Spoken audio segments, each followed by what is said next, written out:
JEE main 2019 9 अप्रैल shift 1 को ये पूछा गया क्वेश्चन है कि the differential equation x dy by dx plus 2y equal to x square है वेयर x जो है वो 0 के इक्वल नहीं है और y का वैल्यू 1 है, x इक्वल टू 1 पे y का वैल्यू 1 है।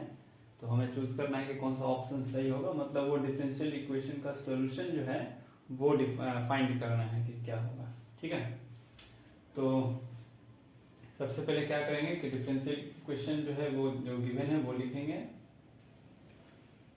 तो हमारे पास सिंस है x dy by dx plus 2y equal to x square.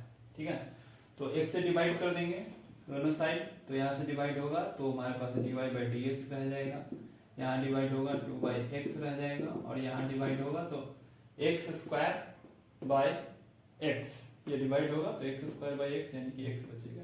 ठीक है, तो ये जो है ये लीनियर डिफरेंशियल इक्वेशन का फॉर्म हो गया, जिसमें इंटीग्रेटिंग फैक्टर अगर यहां से निकालते हैं लीनियर डिफरेंशियल इक्वेशन का e के पावर होता है p dx। ठीक है, dy by dx py equal to q होता है। ठीक है, इस तरह रहता है dy by dx plus py equal to q, ये लीनियर डिफरेंशियल इक्वेशन का फॉर्म है। इसमें यहाँ p रहता है तो p का इंटीग्रेशन e के पावर करते हैं तो वो इंटीग्रेटिंग फैक्टर आता है। तो 2 बाई एक्स डी एक्स, ठीक है, 2 बाहर जाएगा, 1 बाई एक्स का लॉग एक्स हो जाएगा तो 2 लॉग एक्स। ठीक, और ये 2 जो है लॉग का इंटू में ये चला जाता है पावर पे, ये लॉग का फॉर्मूला है, तो यहाँ से एक्स स्क्वायर हो जाएगा यानी कि इंटीग्रेटिंग फैक्टर हमारे पास आ जाएगा, इंटीग्रेटिंग फैक्टर इक्वल टू हो जाएगा और ई से लॉग बैलेंस हो जाएगा तो डायरेक्ट यहाँ से मैं लिख देता हूँ कि एक्स स्क्वायर हो जाएगा, इसका इंटीग्रेटिंग फैक्टर हो जाएगा। ठीक है, अब सोल्यूशन में होता है y इंटू इंटीग्रेटिंग फैक्टर यानी कि x square equal to integration of q x है और इंटू एक्स स्क्वायर हो जाएगा तो x इंटू एक्स स्क्वायर। ठीक है, dx प्लस c, ये होता है formula linear differential equation solve करने का। तो y x square equal to यहाँ से पावर इंटू इंटू होगा तो एक्स क्यू हो जाएगा, तो एक्स क्यू का इंटीग्रेशन हो जाएगा x का पावर 4 डिवाइड में 4 प्लस c आ जाएगा। ठीक है, अब इसमें क्या करेंगे, जो वैल्यू यहाँ दिया हुआ है y 1 पे 1 जो वैल्यू दिया हुआ है कि x का वैल्यू जब 1 रखेंगे तो y का वैल्यू भी 1 आएगा, तो वो यहाँ रख देंगे। तो सिंस डायरेक्ट यहाँ पुट कर देते हैं तो y 1 और x की जगह 1 तो y को y छोड़ देते हैं, x की जगह सीधे 1 रख देते हैं, 1 का स्क्वायर इक्वल टू 1 का पावर 4 बाई 4 प्लस c।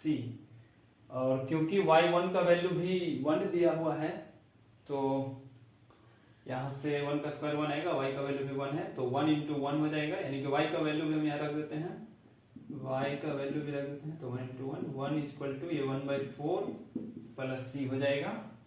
ठीक है, और ये इधर जाएगा तो 1 minus 1 by 4 equal to c यानी कि c का वैल्यू यहाँ से 3 बाई 4 आ जाएगा।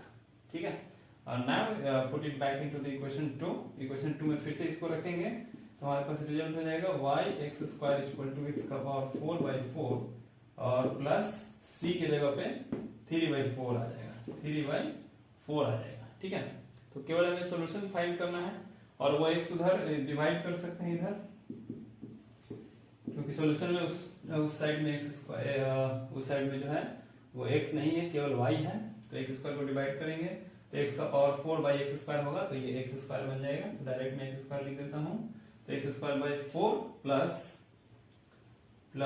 3 बाई 4 और एक्स स्क्वायर डिवाइड होगा तो 3 बाई 4 एक्स स्क्वायर हो जाएगा। ठीक है, तो this is the solution of required solution of the differential equation.